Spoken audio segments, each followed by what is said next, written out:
How are you all doing? How's everybody doing? Everything should be set up. Just double check. Yep. Okay, boom. We're good to go. I'm streaming this on Twitch and YouTube only because Facebook and their copyright settings are very, very just very difficult, to be honest. Like, it's not worth getting into an argument with Facebook over. They don't know what they're doing. But we're back on both YouTube and Twitch right now, hopefully. Anyway, Rob Fuller, how's it going? Saying, how's everyone enjoying the train wreck that is E3 so far? There's a few decent passages that have just managed to get off the train wreck, but overall it is kind of like that. Lord Ordinator Slognar? Lord Ordinator Slognar saying, Bam, don't watch, it's just a talking stream. I think we're going to get a lot of gameplay in this. This is the actual showcase. It starts in a minute. Do we got some music? No music. It starts in 13 minutes. So I think we'll actually get some gameplay and stuff like that. Ray, how you doing? JT VJ saying Capcom Alam. Okay, very, very nice. I like it a lot. Ray saying Bamalam. We all sit and wait for Bamalam. Thank you very much. Well, warm welcome. Game Challenger Wolf, hope you're feeling good. Finally made some lunch. I'm going to watch Capcom. Born Sinner saying, hopefully we see some Pragmata and learn what it's about. Yeah, it'd be nice to see some Pragmata. It's a very interesting looking game. Jeffrey, how you doing? Good to see you back in the chat. Susan, how you doing? It's been a while. Hope you're doing well. Sasai, how's it going? Callie, good to have you in the chat as always on the Modern Duty. Capcom, hopefully we'll get some nice announcements tonight. Day Juan in the chat as well. E3 used to be like a holiday. It's not the same. Michael Myers, hello, how's it going? Good to have you all in here. I'm moving over to the multi-stream version. What's good in the hood, says Connor. Yeah, I mean, hopefully we'll get... Not hopefully, because I wasn't a massive fan of The Village, but I feel like hopefully we'll get a little bit more information on The Village. That would be cool. Like if what they're gonna do to expand it. Because I feel like there's a lot more room to sort of expand that game due to its size and stuff like that. You have to keep in mind that due to the pandemic, studios may not have much to show. Of course, Michael, that's a great point as well. Points, as I said earlier, though, I think it would have been nice if studios had just worked together to completely... Like I said, E3 didn't need to be spread across as much days as it did. I think they should have went for the E3 big weekender mode and really just put it all together. So it was just like one showcase after another. Didn't need to really spread it out in any shape or form. They could have just really went with showing us all of it in one go. And I think that would have probably been a bit better in some way, just because it would give everyone all of the talking points.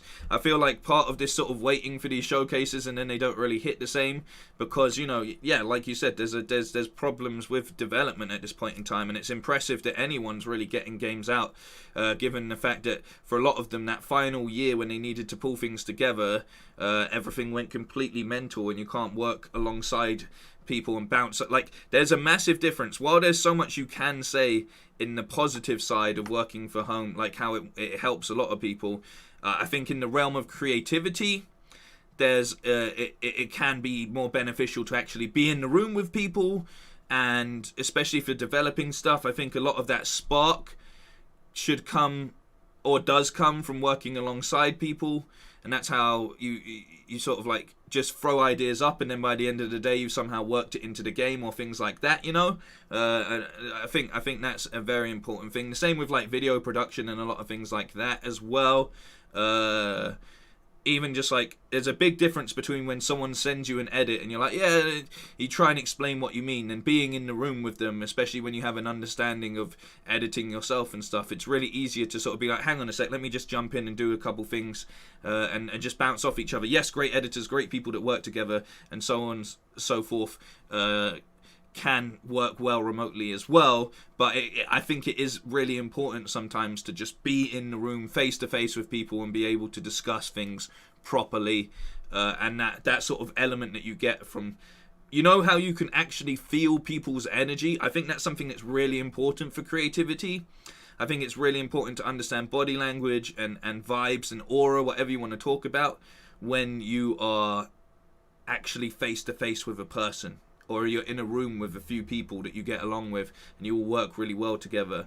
You literally do vibe off of each other sometimes, and I feel like that's been a missing thing for some of these showcases. A good example was Troy Baker and Laura Bailey last night presenting the Future Game Show was really cringeworthy. Now, we know that both of them are great personalities. We know that they have a good aura about them. We know that in person they probably would have bounced off each other pretty well. But because it was just like a sent out script and they just read it, didn't even sound like they were in the same room 100% a lot of the time, or like on the same call actually reading that script together, really affected the way that whole show was presented and made it very, very cringy. So yeah, I think there's definite situations which benefit from being in the vicinity of each other and that sort of vibe. You know, I could be wrong, but that's how I felt about the Future Game Show last night. It was kind of dragging and just didn't work face to face, not just another random stripper reference in the chat. Yeah, so we'll see though. You know, Cyber Ninja Gaming hoping for a Dino Crisis remake or a Resident Evil 4 remake. New Smash Bros character Sora, is that confirmed for tomorrow? Is that leaked or something like that? A next gen Silent Hill would blow my head off, I think. I want a Breath of Fire remake. I miss those RPGs. XL in the chat saying E3's dead. Yeah, pretty much like put a fork in it. It's done. Let Summer Game Fest take it over. Scape, how you doing? Wurzum, how you doing as well with the WC? Is that the toilet break? Did you just run to the toilet? I hope you're back now. Susan saying how long's the showcase? Do we get a reply? Connor saying it's about an hour, so that's good. That's a nice, reasonable amount of time.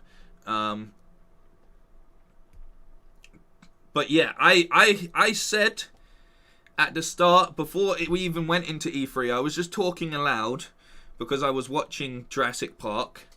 I said I wanted a Jurassic Park game done in the RE engine, which a lot of people were obviously like, oh, well, there's Dino Crisis. But as I was saying, the original Dino Crisis suffer from some of the things that people didn't exactly enjoy about the original Resident Evil games with the fixed camera angles and things like that kind of thing. So it would be great to get a Dino Crisis game if it was updated in the RE engine in the same way that they sort of modernized the approach to Resident Evil. So that would be really good, but that was just something that I was just throwing out there. The reason I said it is because I am a big fan of the franchise of Jurassic World and Jurassic Park, and I just feel like finding a blend between the two of those would be very, very interesting, but obviously like with them probably owning the rights still to Dino Crisis anyway, that would be an acceptable compromise in my book, you know? But it would just be not, like, it's slightly upsetting that all we're getting is Jurassic World Evolution 2. Because I just feel like the original movies were really quite scary, but obviously they were still kind of tame. I just think in a game you can really go OTT and bring that horror element in.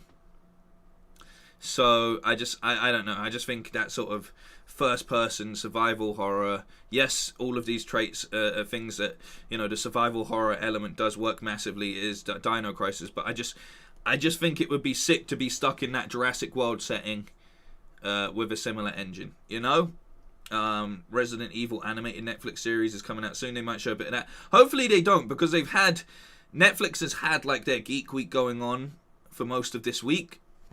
So I feel like they should have put it there. I'm hoping for just mainly game focus in this. I think we'll get a subpar DLC for Resident Evil Village and some Monster Hunter, and that's about it. I mean, those are probably really, really safe bets overall.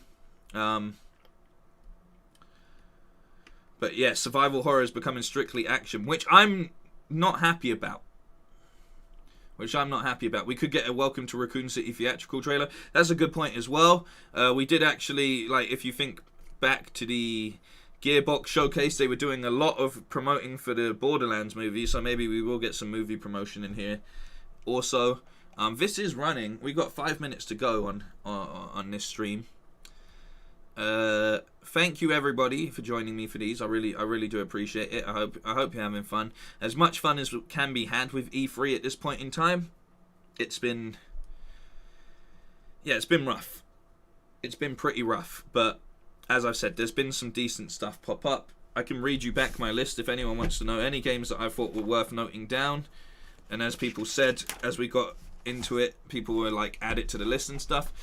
We got Tribes of Midgard, Evil Dead, Jurassic World Evolution 2, Tales of Arise, Solar Ash, Elden Ring, obviously, Vocabulantis. This is moving into the indie type stuff. Vocabulantis is a completely stop motion game. Looked really, really interesting. Like everything was filmed for it in stop motion.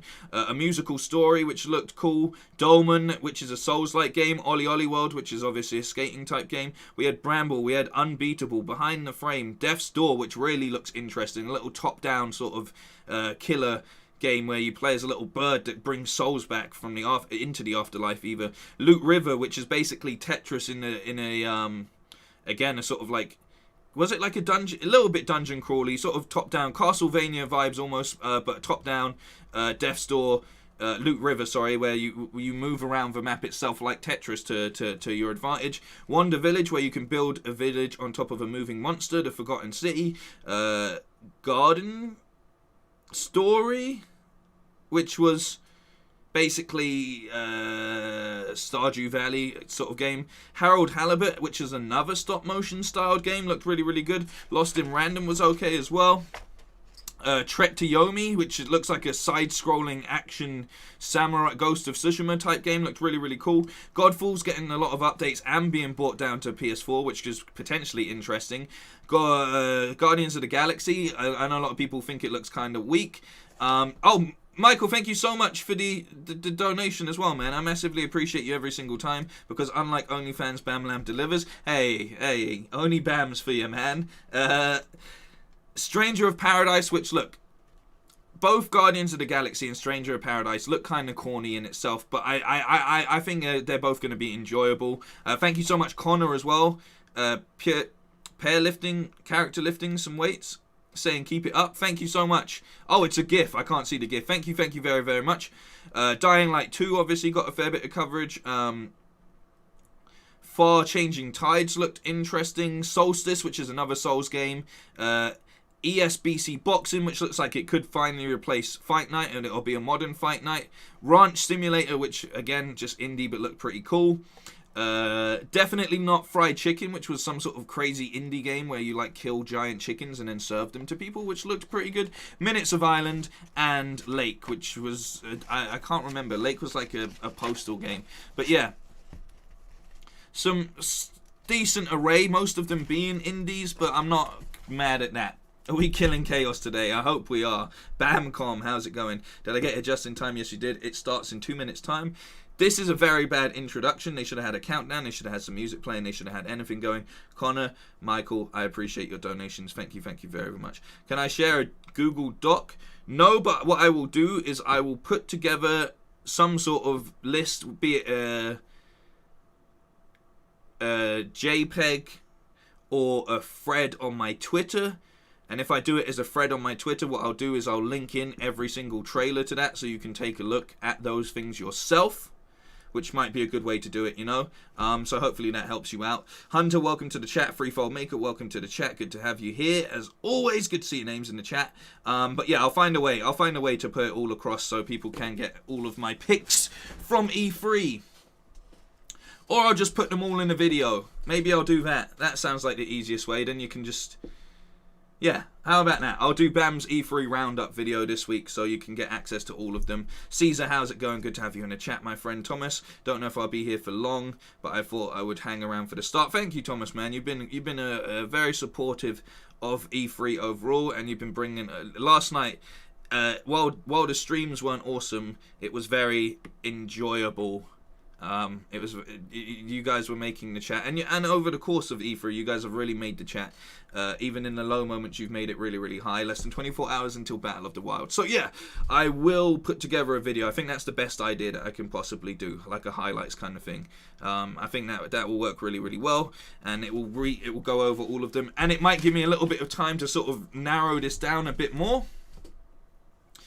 But yeah, and that's not including, I personally thought Halo looked good. I think Forza looked alright as well. There was a couple things from the Xbox thing that I didn't actually write down on the list, but there was a few in there that I will actually probably add to that list as well. 12 Minutes is a good one that Xbox is getting, but that falls under the sort of indie category as well. Here we go, Capcom.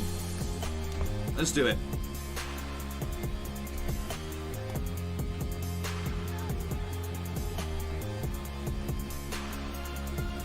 Where was this music for the countdown?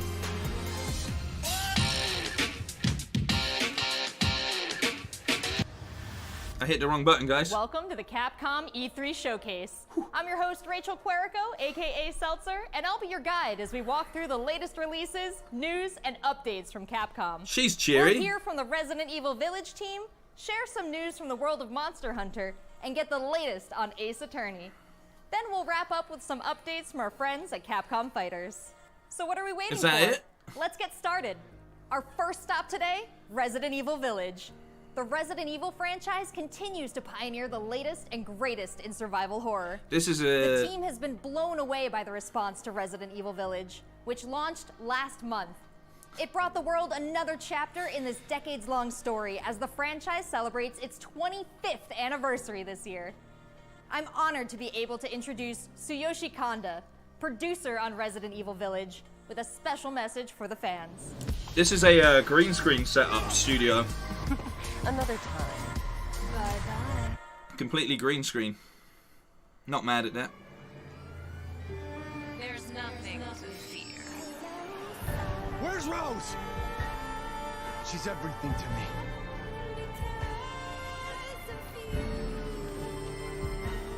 I think it's time you left things in my hands. Go on, rest now.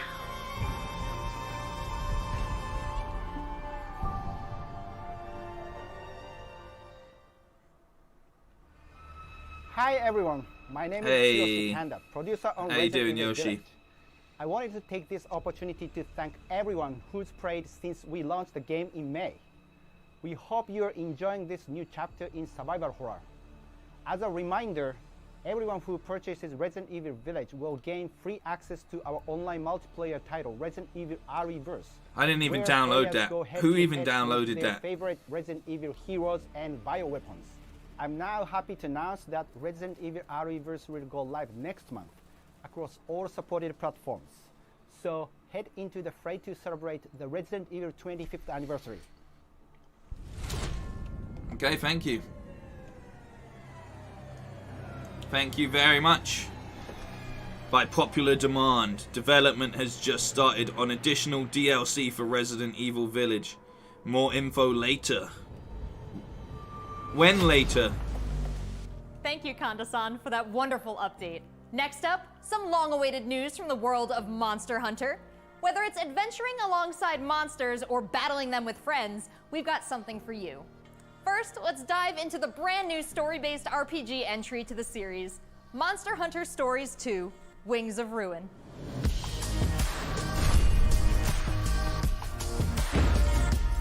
As I said, I'm playing Monster Hunter Stories on my mobile at the moment.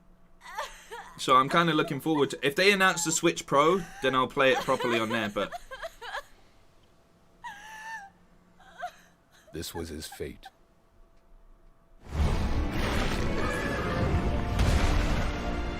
Red may have been strong and skilled, but against the awesome power of nature, he was merely a man. He never stood a chance. All around, things just kept getting worse. But I heard that Guardian Ratha had survived and returned to Hekolu Island. I went there to see Red's old monster again. It had a baby. Then, of course, that's when I met you. You were given Red's kinship stone, and now a Rathalos egg. This is destiny.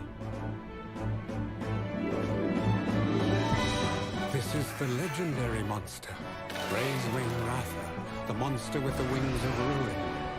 It's said that a beat of its wings can bring about waves of destruction. Many people believe there's a connection between the strange happenings and the wings of ruin. The pits are appearing everywhere, and they're emitting a strange light.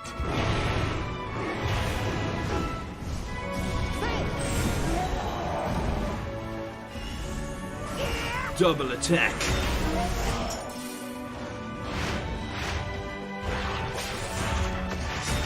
What's this whole idea of forming kinship with monsters? How do you control them? You don't control them. You bond with them, man. Monsters help riders of their own will. Yeah. This ain't Pokemon. The bonds between monsters and riders Yes. are just like your bond with Tsukino.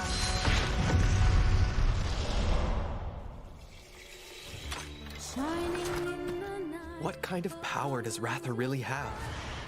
Why are all of these pits Paratha to here? Ratha. And who are those people who want to take Ratha for themselves? All I have are questions.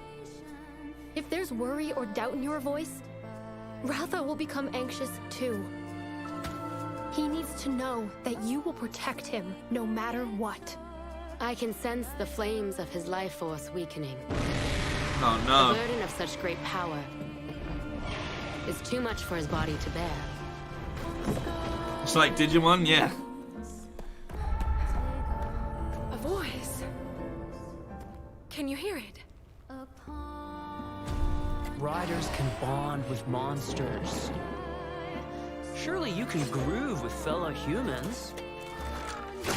They have the power of kinship. Oh no, not the power of kinship. They're monsties. Humans carry the strength of everyone they meet. That makes them strong. My friends here taught me that. I believe in the strength of humanity. Oh, I don't know about that.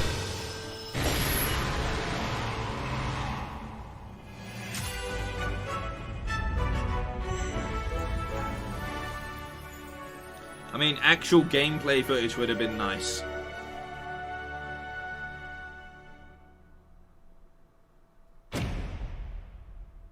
Featuring free title update. Oh shit!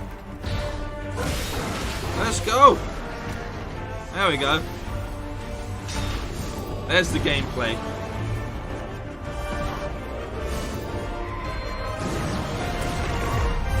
The Palamute. That's a good name for it, the Palamute. I feel like it's basically like How to Train Your Dragon, the anime edition, you know.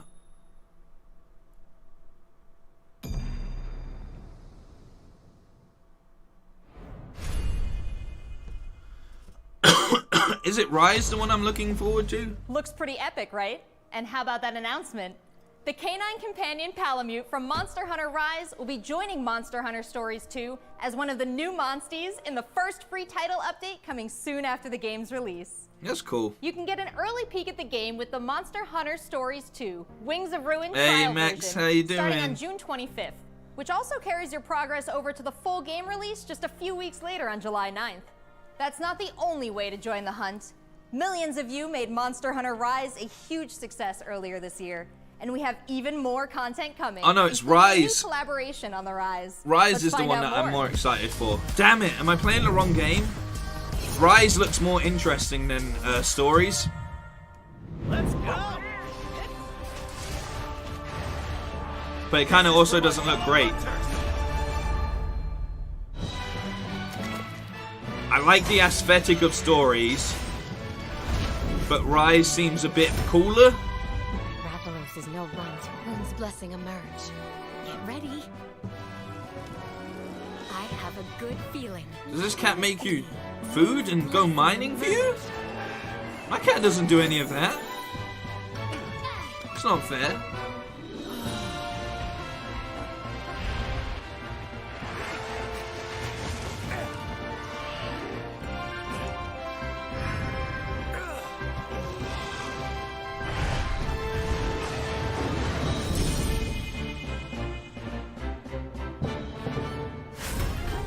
Rise looks like how Final Fantasy games used to look, like in digital graphic quality.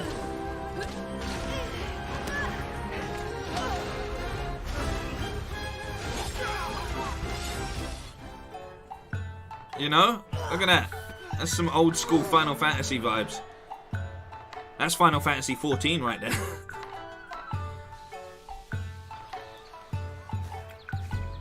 Kamura is like my second home. You think you can take on Rondine? I just feel like the Switch is so held back by its graphical capabilities. They need to announce the Pro and soon. Do you know what I'm saying? Like, it seems like so dated every time you look at footage on the Switch. Like, really dated. There has never been a better time to be a Monster Hunter fan. With all the new updates to Monster Hunter Rise and the launch of Monster Hunter Stories 2 this summer. We can't wait to hear about your own stories of adventure. Well, that's not the only thing Capcom has in store for us this July. Fans of Phoenix Wright will have new chapters to explore with the release of the Great Ace Attorney Chronicles. North American and European future attorneys will finally be able to get their hands on the Great Ace Attorney Adventures and the Great Ace Attorney 2 I feel like they'd look great in 60 FPS and 4K. Like, a lot of Nintendo style really works well for high quality graphics, but we just don't get it. Ancestor in this action-packed prequel. Now let's hear more about the story. Like a Mario game in 4K would look beautiful, you know? Like, especially like Paper Mario or something like that, it would look great in 4K. To the center of the world. Great Britain's mighty capital, London. This country is incredible. If you want a beautiful Monster Hunter game, you can play Monster Hunter World on PS5. That's a good point. There's a good point.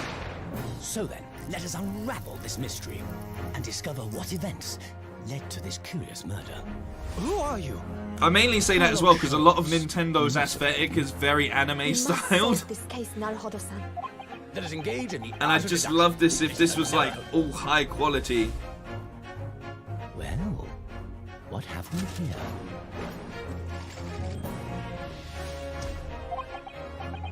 It would seem the truth is now tantalizingly close. The defense demands its right to a cross-examination.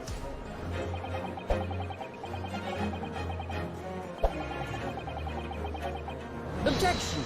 Your testimony... Like when you watch new anime in high quality, like even in 1080p, new anime shows look beautiful. Like go watch like Vinland Saga in high quality or something like that, right?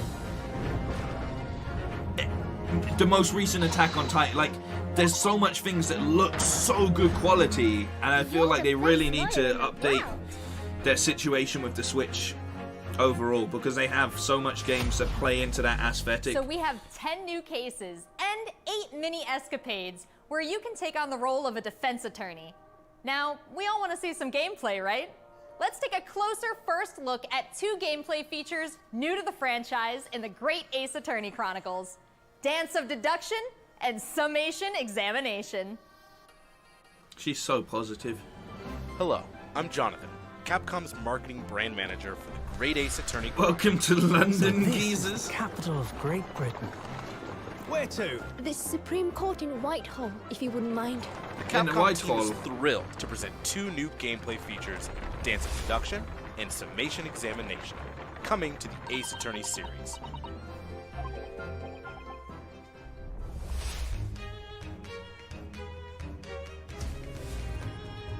While investigating to prove your client's innocence, players will come across conspicuous situations that require further examination with the help of Ryunosuke's legal aid Susato and the brilliance of deduction from Detective Herlock. Herlock Shlomes.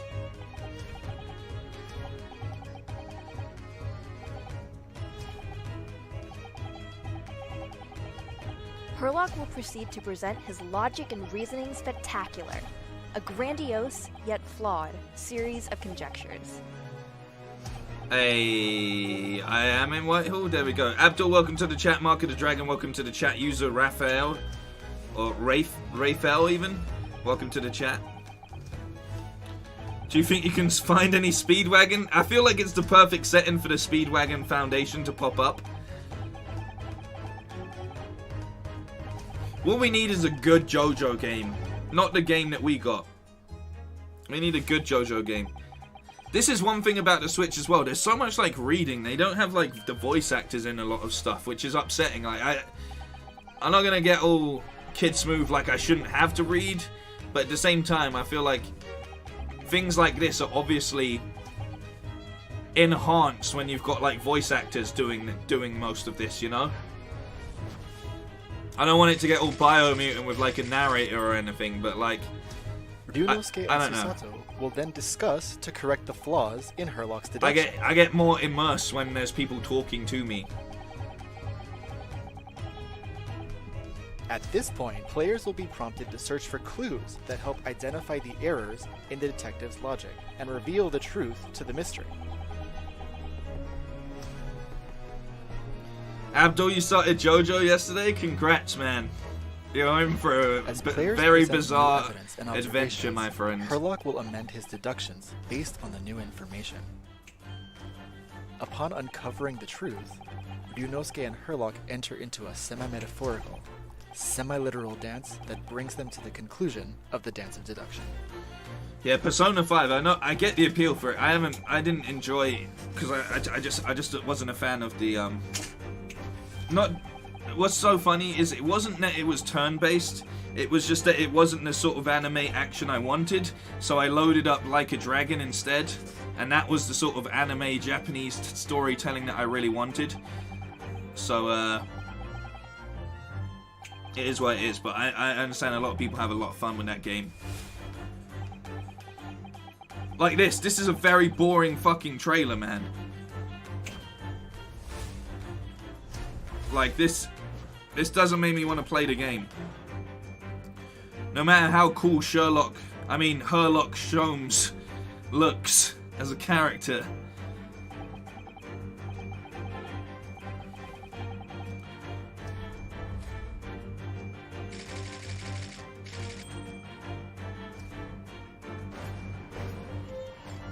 Deduction complete. In courtroom battles, players will attempt to convince 6 jurors of the innocence of their client. Their progress will be displayed and represented by 2 scales of justice, one black, representing a guilty verdict, and one white, representing a not guilty. You watched the God of War streams? In summation, examination, thank you, take man. a stand to face off against the jurors. I got really mad in the God of War gameplay at some point. I'm a bit embarrassed about it still being on my channel, because it was like the first time I got genuinely angry at a game in years, and it was all because of the puzzles melting my brain. The jury in your favor. Examine each statement carefully. Like I had the rage of Kratos, and I just can't go back and watch it now. And I know it put a lot of people off at the start when I just started streaming, but I was going through stuff. I had just quit smoking and so on and so forth. Like I was dealing with a lot mentally. And as I said, that whole game, looking back on it, that whole game evidence from the court record is about like, you know, going to spread the ashes and all of that kind of stuff. And obviously like my nana died while we were in lockdown, so we couldn't actually go and grieve properly and stuff. So it was hitting all of these emotional beats and buttons, and I just wanted to get to the end of the journey towards the scales above and literally tip the scales of justice in your favor. And I was just getting held back by these complicated, not super complicated, but these tricky puzzles. And it was just infuriating me on such a level. My lord, with all due respect, this is an outrage. This has just been a small taste. You went through your own journey with that game, man? Yeah, exactly. So I feel a little bit awkward about it being online, but hey, if people can still watch it and enjoy it, then I appreciate you taking the time out to do so. And there's many a fun gameplay. I think one of the best arcs is probably the Uncharted series. There are some exciting new adventures and titles to look forward to. Well, that's a look at the new premieres from Capcom, but what about esports? Let's close out today's showcase with a few words from 2 of the stars of Capcom Fighters, Rob TV and Vicious. They'll tell us what's been going on with Capcom esports, including updates on the Capcom Pro Tour, Intel World Open, Street Fighter League, and all the other content on Capcom Fighters. I kind of wish they had given us some What's going on, everybody, and welcome Netflix to the and Capcom movie news esports presentation for E3 2021. My name is Vicious, commentator for the Capcom Pro Tour as well as Street Fighter League, here with competitive Street Fighter V player and host extraordinaire Hollywood, Rob TV. What's going on, Rob? Oh my goodness, Vicious. Host extraordinaire. That just sounds beautiful. It has a ring to it. And I think that's the perfect word to describe what we have for everyone today. Street Fighter V, Capcom E3. It just feels right and you feel the electricity in the air. Nice! Nice! What? That was nasty. And there might be some people at home, Vicious, who don't fully know what competitive Street Fighter V is. The long and the short of it is this. We travel all around the world, state to state, country to country, and we try to bring our opponent's life bar from 100 all the way down to 0 and feel pretty goddamn good doing it. That's right, Rob. If you think you're the best in your region, sign up for Capcom Pro Tour to prove it and become possibly a world champion at Street Fighter V. The double perfect, the way he looked at the camera. Yikes. Don't ever expect another man's controller. So in this year's CPT overall, it's a series of tournaments that have $5,000 on the line for each tournament, but that money alone, that's not what's really at stake here. It's about making it to the granddaddy of them all, Capcom Cup. Item just reset in grand finals of Capcom Cup. So behind me, you can see in all of its glory, the Capcom Pro Tour 2021 official stage and set, and that's a place that you are very, very familiar with. That's right, we take all of our events and broadcast it live from this stage, and we check out all of the top competitors from each and every one of these regions. And speaking of, the Capcom Pro Tour has shaped up a lot. 2021, we have 32 events going on in the Capcom Pro Tour, spanning across 19 different territories. So there's so many opportunities for players from around the world to get that ticket into Capcom Cup this season. I'm absolutely excited because, again, that is a big change from what 2020 was into what we could expect for 2021. And Mago is your first qualifier for Japan for the Capcom Pro Tour. Not only can you catch the Capcom Pro Tour live on the Capcom Fighters channel, you can do so on a plethora of platforms. We have it on Twitch, YouTube, Twitter, and Facebook. Of course, if you don't catch it live, you can also check out the VODs for all the competitive studying you would need to become a successful Street Fighter V player, as well as catching some of the community-focused content that we have on Capcom Fighters. We have No Neutral, the official pre-show of the Capcom Pro Tour. We have sets where we take players from around the world and play off in an exhibition first to 10. Not only that, actually, we do have Street Fighter League that's happened season after season, non-stop action, 6 teams of 3, duke it out in this battle tournament series to see who will walk away with the championship and the $150,000 prize pool. Street Fighter League is something that you don't want to miss because normally we only have 1v1 content. But now you actually have your teammates at your back, and every decision that you make is not just about you anymore. Look for more news on Street Fighter League later this year. It's Oki time. What's gonna happen? Nice. He checks it. He checks the movement. What's happening? It's so good. Let's not forget, the Intel World Opening is happening right now. Top players representing 11 regions around the world are competing for their place in the World Finals happening next month. Be sure to check out the official website for more information, including current standings and broadcast schedule. To commemorate this event, everyone who logged in during this period will receive an exclusive competitor title and dojo object. You do not want to miss this. I highly recommend everyone to stay tuned for future Capcom Pro Tour updates on the Capcom Fighters channel. And again, we've had so many events so far. We started off with the Japan favorite region. fighting game has got to be Tekken. Going on afterwards, but the action does not stop. In fact, we're going to be continuing off with the Midwest. But I tell you something, Dead or Alive is completely underrated. Dead or Alive is one of the few fighting games where the combos make so much sense to me. Want to miss some of the best. Like, it's strange. I wish they made a new Dead or Alive game because they did really well with those games. Like, in the way, mechanically, they're really, really good. I dare you to find better Street Fighter. I dare you. This is a game about. I dare you to find better Street Fighter. If it comes down to a tie, they should make the teams actually street fight. That would be sick. Can you imagine that? If it's a draw or something, you settle it with a real street fight. You just take it outside your stadium and just scrap. That'd be so sick. This is the ultimate Street Fighter V experience. This is Capcom Pro Tour. Dead or Alive is dope. No, not Jiggle Jiggle. Like, it's actually. Thanks, guys. It's been a really exciting They actually do a really good job with the mechanics in it. I can't wait to see how this it. plays out on the road to Capcom Cup. Remember to check out Capcom Fighters' Twitch and YouTube channels for more information and to watch the latest matches. So that's a wrap for Capcom at E3 Is it really? this year. Let's recap what we all saw. Resident Evil Village is back with the latest installment of the survival horror experience and RE-verse as part of the franchise's 25th anniversary. We have new adventures to embark on in the world of Monster Hunter with Monster Hunter Stories 2, Wings of Ruin, and Monster Hunter Rise. And don't forget to go back in time with the great Ace Attorney Chronicles to tap into the family history of Phoenix Wright and solve new cases. Finally, don't miss out on the esports fun. Make sure you catch the latest matches with Capcom Fighters. There really is something for everyone here today. But don't go anywhere yet. Join the conversation on Twitter and make sure you check out the Capcom virtual booth on the E3 portal to watch all these videos again and more.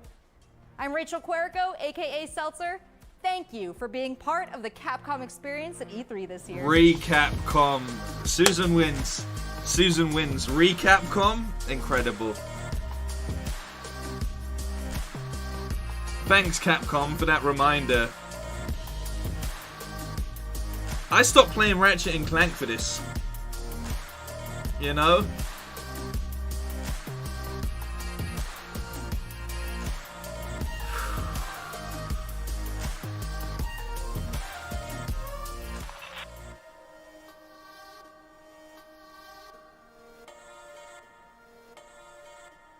I feel sick. I feel robbed of time that I didn't even have. You know, not to be a massive hater or anything like that. I just feel a little bit robbed of our evening. You know, that was a really bad showing. I was just waiting. Like, couldn't they have thrown in like one actual new game piece of information in there? Like something, like someone mentioned, like Pragmata. Couldn't we get a little bit of Pragmata thrown in there? Like, why did they do that? I don't understand. Even the chat is like, what the heck? That was pretty bad, bruh. Give us more Mega Man. That was it. Terrible. This was a year of chaos for E3. Bruh, big fail. 4 games, empty Capcom. Bruh. No, so bad. Thumbs down. Bruh. Save us, Nintendo.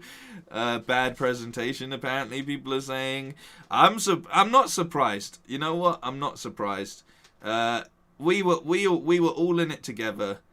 I'm gonna just bring up the chat a bit bigger right here so you can see it. Like, I'm not surprised that people have reacted in this way. I am mad, says Thomas. What were they thinking, says Liam Gallagher in the chat. How's it going? No Sony equals no E3. I feel like the worst thing about that was the fact that they actually said, oh, we've got Resident Evil Village DLC coming, but they didn't tell us anything. Like, they didn't tell us anything, which is really sad, because they should have definitely showed us something from that, at least. At least give us like an overview, like a little bit of your plans and stuff. You can click the 3 dots. Oh yeah, you can, can't you? Pop out, chat. There we go. That's what everybody is they are not happy at all. Could have been better, but it was okay. That was trash. This could have been a tweet, says somebody. Disappointing. It was good, but not amazing. We've seen all of these games. I'm gonna go get my 2 hours of life back. How did you waste 2 hours on this? It wasn't even 2 hours of a show. Guys, don't forget to like the video. Hey, thank you for saying that. Now I see why Sony doesn't go to E3 anymore. It isn't the same. This sucks. It's bittersweet though, because the more that like companies like Sony just don't involve themselves, is more that you get less impressive. And that's a really clunky way of saying it, but you know, it just opens the room for more and more disappointment because Sony could have definitely saved it a little bit. This could have been done in a YouTube video. Well, I guess it was done in a YouTube. This is what I think is the problem as well. While it's tied to E3, it's still gone up. This was on Capcom North America's YouTube channel, you know? So fair enough, they've got like a good amount of engagement off of the back of this for their own stuff. Even if it's not the right type of engagement. The reactions from the people were amazing.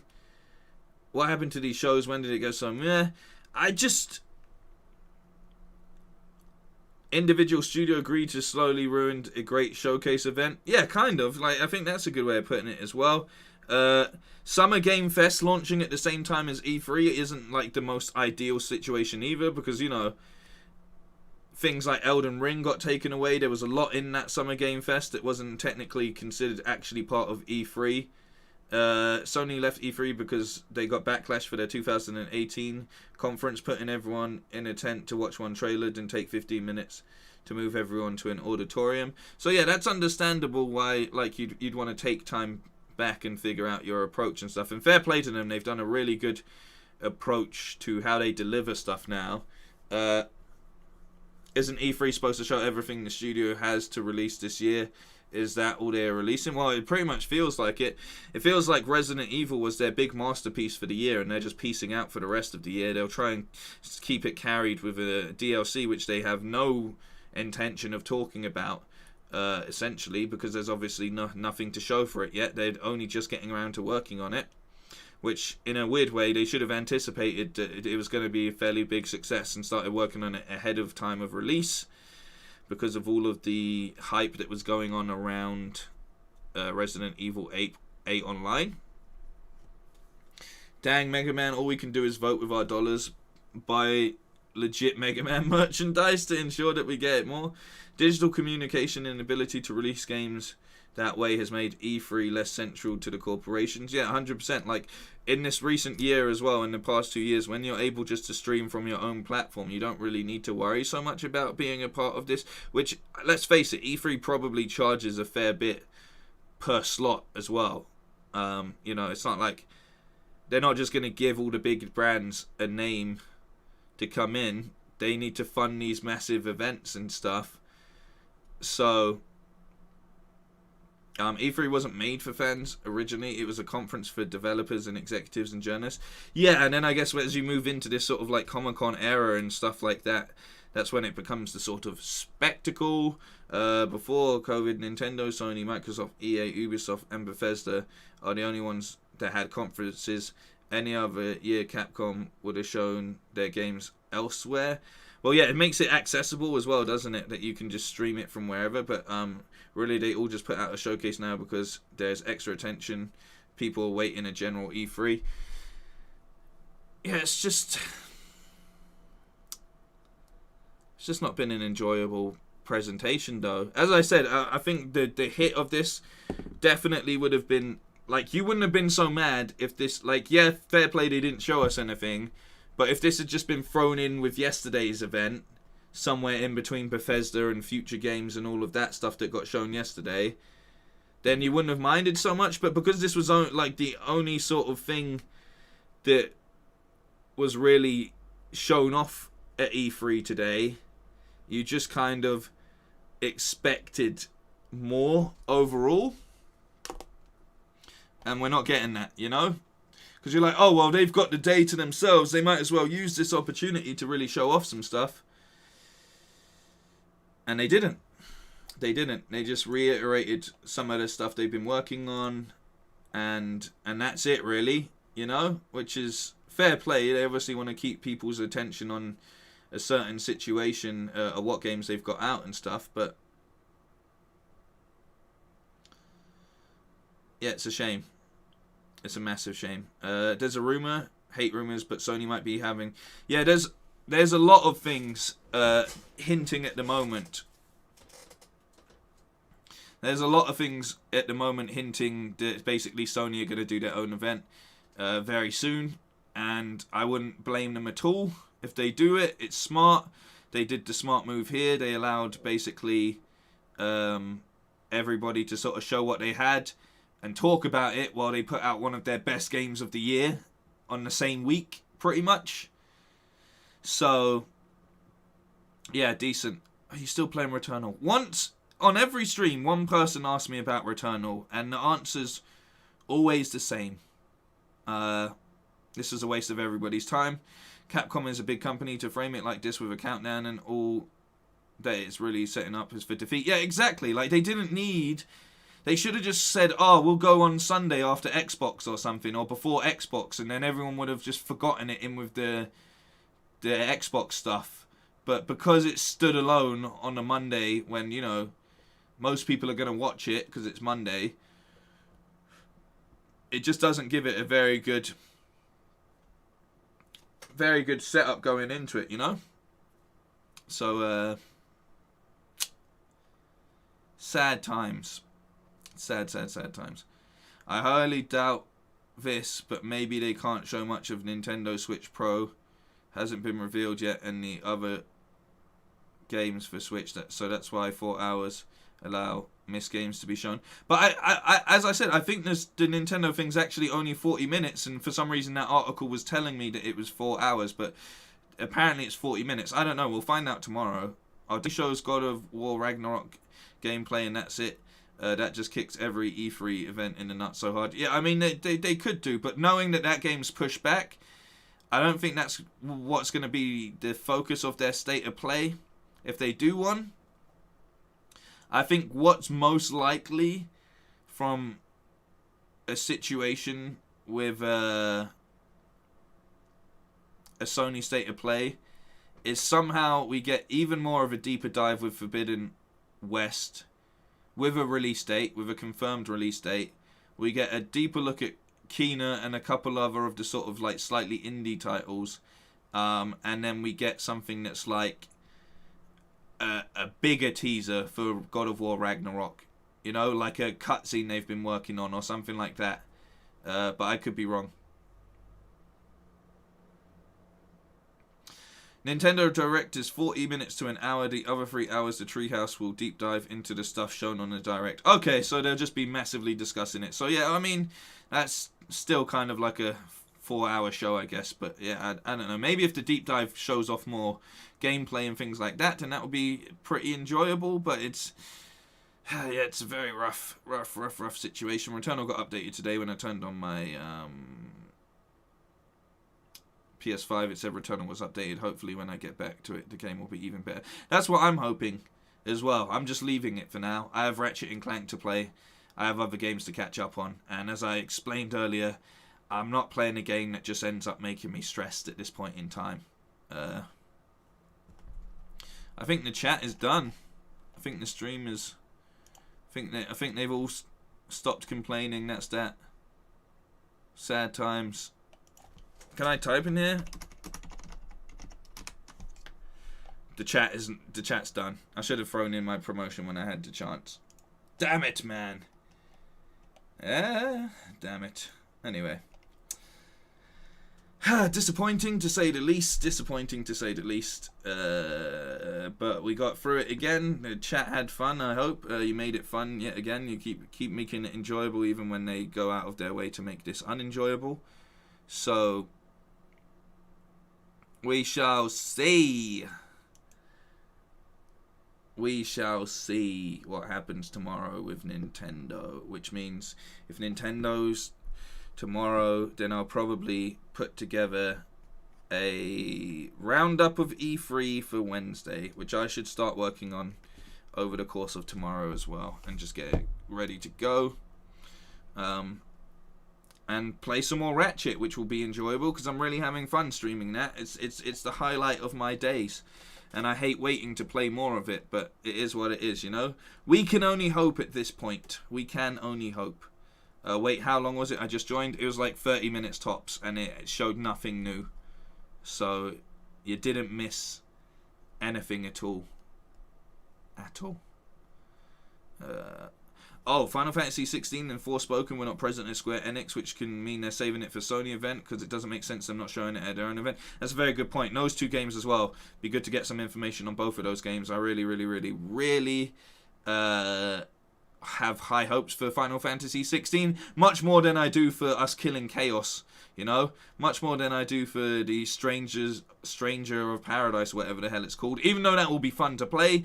I don't think they fixed the demo for that, or I'd just jump into the demo or load up a stream for the demo, but they still haven't finished updating or doing whatever they need to do to get that demo online. I'm pretty sure I'll quickly search Twitter to see if they fixed the demo, but they released the demo and you just can't get a hold of it, which is really, really, really stupid that they've done Stranger of Paradise and the demo just still doesn't work.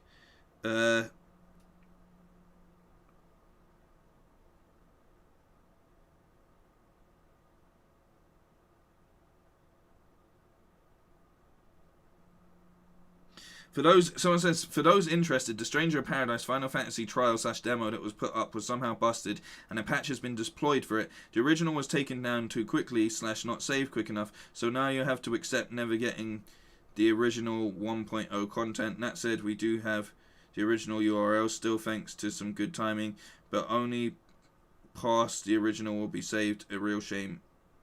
Okay. And everyone else is just saying it still doesn't work. So Chaos wins in this situation. Chaos wins.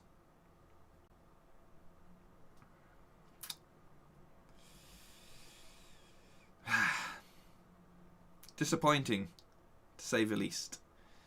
Disappointing, to say the least. I was at least hoping for a little bit of something. Just a little bit of something. But no. Ah, well. Ah, well. It is what it is, man. I hope you have a good week. It's Monday. I hope you take care of yourselves. I hope you look out for each other. Thank you for joining me, Callie, on the modding duty. As always, respect to all of the familam. Thank you very, very, very, very much. I appreciate each and every one of you. It's a very hot Monday evening, and it's coming up to 11 o'clock. I will see you tomorrow, hopefully, for some Nintendo, and hopefully for some Ratchet and Clank at some point. So there we go. How tall am I? 6'2". Are you leaving? Yeah, I think I'm gonna go now. I think it's been. I think we all need to recover from our disappointment and keep your expectations low, boy, and you'll never be disappointed. Very good point. Very, very good point to remember. Yeah, but I think it's just a little bit. I feel a little bit bitter, and I want to just maybe go play a little bit of chivalry or something, and just remember that there's good games out there and enjoyable games to play. Because this has been. I feel a little bit sad, if I'm being honest with you. I don't know why. I just feel a little bit sad after all of that. We went from playing Ratchet and Clank, having the time of our life, all really excited to go into the Capcom, just to be completely sort of deflated by basically just nothing. So, like OnlyFans, Capcom didn't deliver. Exactly. But yeah, we'll be back tomorrow. We'll be back throughout the week and stuff. I've got a lot that I need to work on. Congratulations to me as well. The last thing I'm going to say, congratulations. As you may know, as I've mentioned in the past, I've been working on KFC's Gaming, predominantly doing all of the social media management for their KFC Gaming TikTok. As of today, we officially passed 500,000 followers on there. Which is an increase of just over 100,000 followers in the 2 and a bit months that I've been working for them. So that's a really good thing. I'm just trying to find something to be excited about, and I need to remember that actually happened today. So congratulations, go me. I'll probably order myself a KFC or something for lunch tomorrow as a celebration. But that's really, really cool. So yeah, awesome stuff. At least some good stuff does still happen in the world. you know. So there we go. And do I have a TikTok? Yeah, I have 2 TikToks. I have Bamalam Plays, which I don't use correctly, but that's where all of my gaming clips go, and I can be bothered to put gaming clips on there. Started that recently. And then the other side of it is doing Bamalam Raps is my TikTok where all of my rap content goes. So there we go. That is the 2 TikToks that I have if anyone wants to join me on any of those things. So there we go. Thank you very, very much. Have a good evening, good day, depending on where you are in the world. Maybe even a good morning. I don't know how time works. But yeah, that's it, man. I'm sorry that Capcom didn't deliver, but I'm not in charge of them, so I can't feel personally responsible for that. At least we had fun in the stream overall, I'd like to think. So there we go.